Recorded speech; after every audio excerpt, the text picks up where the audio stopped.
quite. But let's talk about Adjoa Andoh, who has had the most complaints made against her to OFCOM because of what she said over the course of the weekend at the Coronation coverage on ITV. Have a look.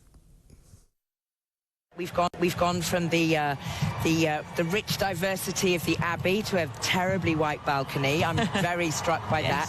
I'm also looking at those younger generations and thinking, what are the nuances that they will inhabit as they grow? Yeah, I'm looking at her and thinking, what the hell are you thinking? The thing I think I find most amusing about the clip is the sort of nervous laughter from the co-presenter of ITV, who doesn't seem to know quite how to react. Mylene Klass, however, looks as horrified as I've ever seen her. This is the most complaints that have ever been made. I think more than 4,000 complaints to OFCOM for saying what she said. Incredible, really, isn't it? I think she's a ghastly woman. It's not the first time she's said things like this. I've heard her on BBC Radio 4, actually, on a podcast recently, saying much the same sort of incendiary, race-baiting stuff. Imagine if we were watching the coronation of the King of Lesotho, or of the King of Swaziland, and saying, oh my gosh, this is a terribly black scene here. Can you imagine the King of the Ashanti? Oh my gosh, why is there no diversity here? Why is it this only happens one way and in one direction? You know, I hate to break it to her, but Britain still is a majority white British country. Yes. The overwhelming majority of this country were behind the coronation, and it's quite a perverted mind that's the first thing that springs to your mind when you see this wonderful state occasion, this scene we haven't had for 70 years of the King on the balcony with the royal family. Everybody in the crowd there celebrating and seeing how wonderful it is, and this woman is so down the rabbit hole of race grifting that the first thing she can think of is how white is this? And it goes now to this. It's almost a mental disease, and many of the commentators on this issue that they're so obsessed that they can only see things now through race, race alone.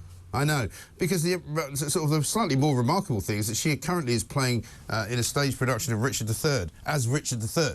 And as I said to somebody yesterday, yeah, great, she looks really like Richard III, so that's obviously a great piece of casting. And the only reason for casting her as Richard III is to be sort of, you know, edgy. Well, isn't it great? Let's get a black woman to play a former hunchbacked king. Brilliant. I'm looking forward to James Corden portraying Martin Luther King on the next Hollywood epic that comes out. I mean, it really is. It really is. And mad, it's really, you know, one of the things that's really telling. Whenever each new series of The Crown was coming out on Netflix, everybody would say, "Oh my gosh, what great cast! Look, Matt Smith looks just like Prince Philip. You know, Olivia Colman looks just like the Queen." All that attention being done to make sure that the characters look just like the people that they're representing. Suddenly, that all goes out of the window. And people turn a blind eye to all that. When you have, for example, there was a play in the West End recently with Gore Vidal versus William F. Buckley Jr., two great heroes of mine. William F. Buckley Jr. was quite controversial in the civil rights movement. He was played by a black actor, and I just thought, in what sense is this actually a reality? I know. But, of course, all the people that if you complain about it, they say, oh, why do you care? But then if you said, as you say, if you said, well, I'll tell you what, let's portray then Nelson Mandela as being played by Robert De Niro, they wouldn't fancy it. And they would go, well, we can't do that. That would be appropriation. That would be nasty, horrible, nasty. Don't do it. Well, what it also does, you know, and actually a lot of people on the other side of this argument actually agree with us on this position, because in a sense it gives this fantasy reality, this fantasy image that in the past all the cultures lived side by side in happy harmony, and it actually undermines the civil rights movement when you see things like Bridgerton that this woman is also involved in. It gives Which is also a pile of rubbish, to be honest. Yeah, but it gives the impression that, you know, in the 18th and 19th century, everyone lived very happily side by side, and it negates and undermines the struggles that people had to go through actually to get to today's current levels of equality. I know. I shall end it with this from Pongo, which is probably the tweet of the day. Is Archbishop Welby presenting Match of the Day this weekend, he says.